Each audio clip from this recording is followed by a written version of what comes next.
মেবা খাবে খোকা? টিকটিকি গিরি করে কোনো লাভ হবে না অজিতবাবু। আপনার বন্ধুকে বলে দেবেন আমি যদি হেনাকে খুন করে থাকি তাহলে বেশ করেছি, আপনারা আমার কিচ্ছু করতে পারবেন না।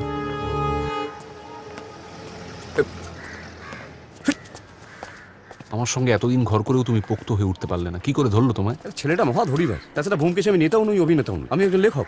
বারবার কেন এসব ব্যাপার আমায়? একদম বাজে কথা বলবে না। মানে পরে এই কেস যখন গল্প হয়ে ছেপে বেরোবে তখন যদি নিজের এই বিচ্ছিরি ধারণাটা চেপে যাও, দেখো আমি কি করি। আরে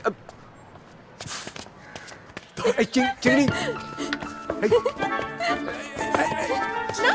দাঁড়া দাঁড়া।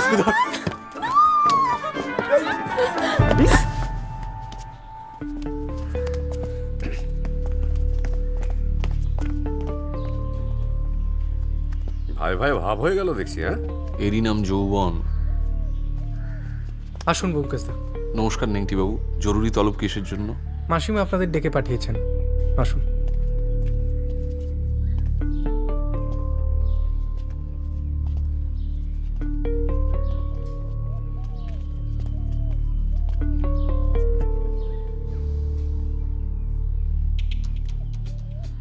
আপনারা বসুন।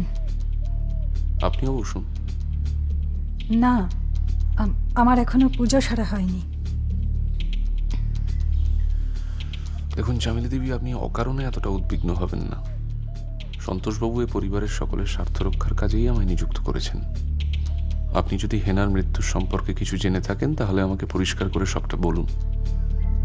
পুলিশ আমার ছেলেদের পেছনে গোয়েন্দাগিরি করার জন্য লোক লাগিয়েছে কেন? আমার ছেলেরা সম্পূর্ণভাবে নির্দোষ। আপনার ছেলেরা নির্দোষ কিনা সেটা যাচাই করার জন্যই কিন্তু পুলিশ তদন্ত করছে। আমি নিজে যখন বলছি যে আমার ছেলেরা নির্দোষ, তখন পুলিশ আমার কথা বিশ্বাস করছে না কেন? আপনি মা চামেলি দেবী, আপনার পক্ষে আপনার ছেলেদের নির্দোষ ভাবাটাই স্বাভাবিক, কিন্তু পুলিশের চোখে কিন্তু সকলেই সমান সন্দেহভাজন।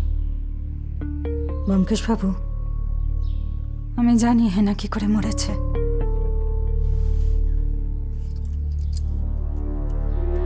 সেদিন চিংড়ি যখন বাথরুমে গেল, আমি তখন ঘর থেকে বেরিয়েছিলাম।